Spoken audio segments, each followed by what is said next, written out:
اپنے وطن کو واپس لوٹ گئے، لیکن سفر زیارت کیا سو۔ اب پھر ایک جملہ آپ کے خدمت میں کہنا چاہتا ہوں کہ میں فکری سفر کر رہا ہوں، میں داستان گوئی نہیں کر رہا، قافلہ فکر کو لے کے آگے بڑھ رہا ہوں۔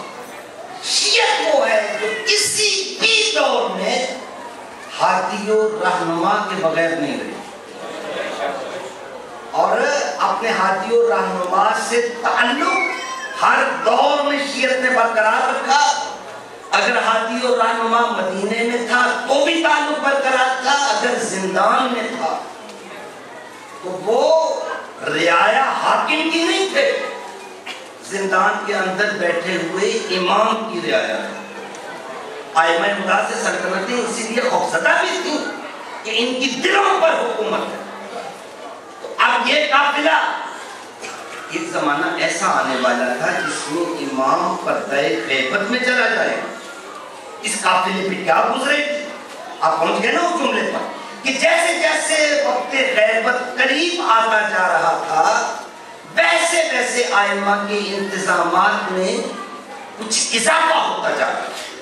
پہلے صرف بتایا جا رہا تھا، اب 10ویں امام کے دور میں ملاقات کم کر دی تاکہ لوگ تھوڑا عادی ہوں۔ پہلے تو یہ ہے نا کہ جب آئے امام کی خدمت میں پہنچ گئے، اب زمانہ ایسا آنے والا ہے کہ امام پردہ غیبت میں چلے جائیں گے، یہ کیسے زندگی گزاریں گے؟ تو ائمہ خدا نے انتظام کس طرح سے کیا کہ جب 10ویں امام کا دور آیا تو آقا نے ملاقات کم کر دی۔ میں قربان جاؤں، جب 11ویں امام کا دور آیا تو آقا نے اپنے اور ملاقاتی کے درمیان پردہ تھام دیا۔ یعنی ایک غیبت کا مفہوم اس سے اس طرح سے برآمد ہوتا ہے کہ امام پردے میں ہے، لوگ سمجھیں اب وہ زمانہ غیبت قریب آ رہا ہے، لوگ اس صورتحال سے اپنے آپ کو سازگار کریں۔ امام پردے کے پیچھے ہے، سائل ادھر سے سوال کرتا ہے، ادھر سے امام جواب دیتا ہے۔ ملاقات ہوتی ہے تو بہت کم ہوتی ہے، کچھ خوش نصیب لوگوں کی ہو جاتی ہے، اور جن کی نہیں ہوتی وہ اس بات پر بھی نازا ہوتے ہیں میں نے پردے سے اس طرف سے سوال کیا، اس طرف سے میرے امام نے جواب دیا۔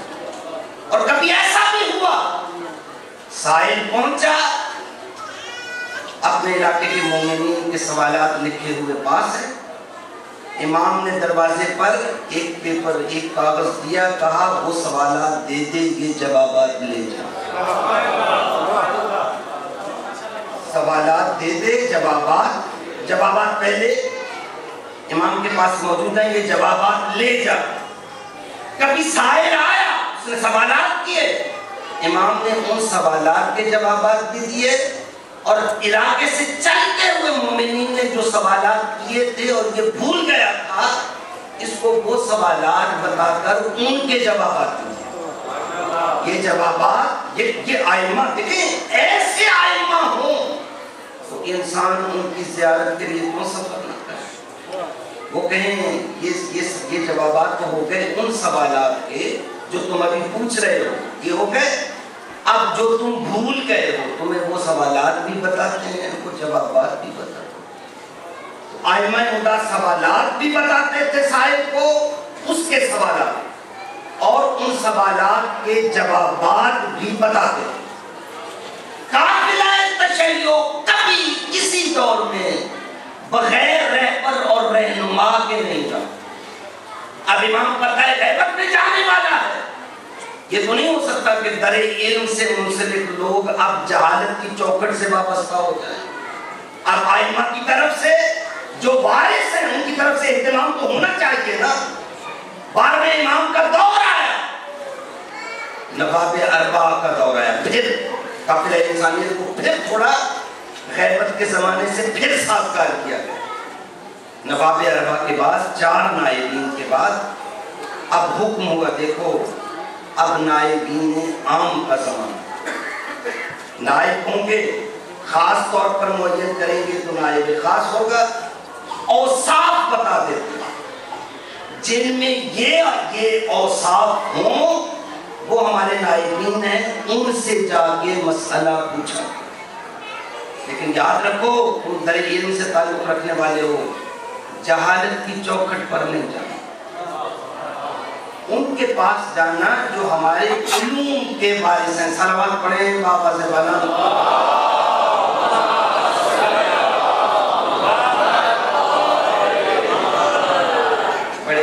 بڑی محبت سے میرے قریب آ جائیں۔ میں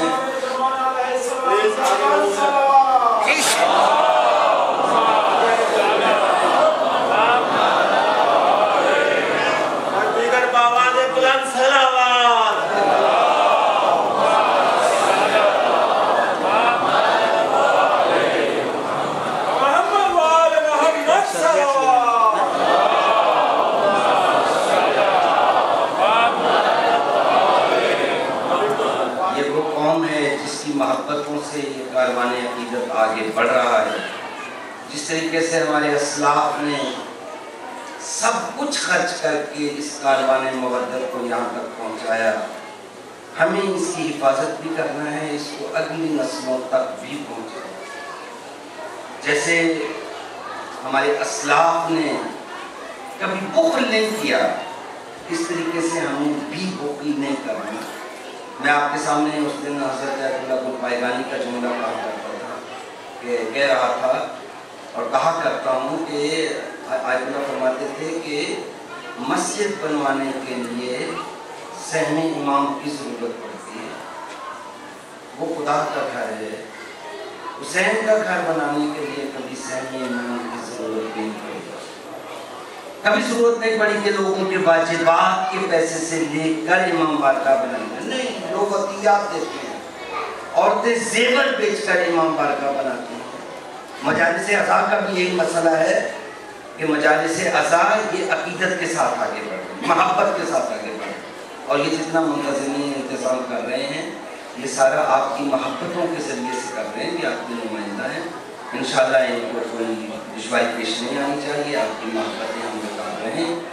جو کچھ دیا ہوا ہے ہمارے پاس وہ امام حسین کا ہے، وہ جناب سیدہ فاطمہ الزہرا کا ہے، ان کی خوشنودی کے لیے خرچ کرتے ہیں، اور میرا خیال ہے اس حوالے سے برادران اپنے فرائض سے، اپنی محبتوں کے تقاضوں سے آگاہ ہیں۔ مل کر بلند آواز سے صلوات پڑھیں۔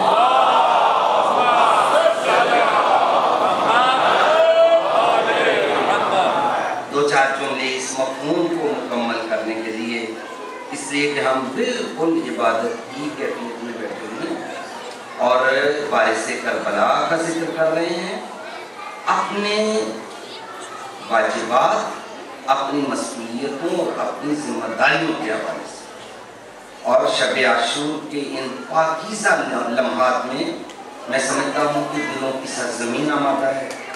میرے جیسے افراد کے جملوں کو شاید لوگ اتنی اہمیت نہ دیں، لیکن اس وقت جو معنویت کی فضا ہے کہ ہر آدمی اپنے آپ کو بارگاہ کربلا میں محسوس کرتا ہے، اس معنویت کی فضا سے استفادہ کرتے ہوئے یہ جملے آپ حضرات کی نظر کر رہا ہوں کہ یہ ہو نہیں سکتا کہ وارث اپنی قوم کو لاوارث چھوڑ دے، یہ نہیں ہو سکتا کہ قافلہ کمال کو دشت ضلالت میں بھٹکنے کے لیے چھوڑ دیا، نہیں، اہل بیت اطہار شاہراہ کمال پر اس قافلے کو چلانے کے لیے تمام انتظامات کو کر کے آپ تک ان انتظامات کو پہنچا کر ان کا ابلاغ کر کے گئے۔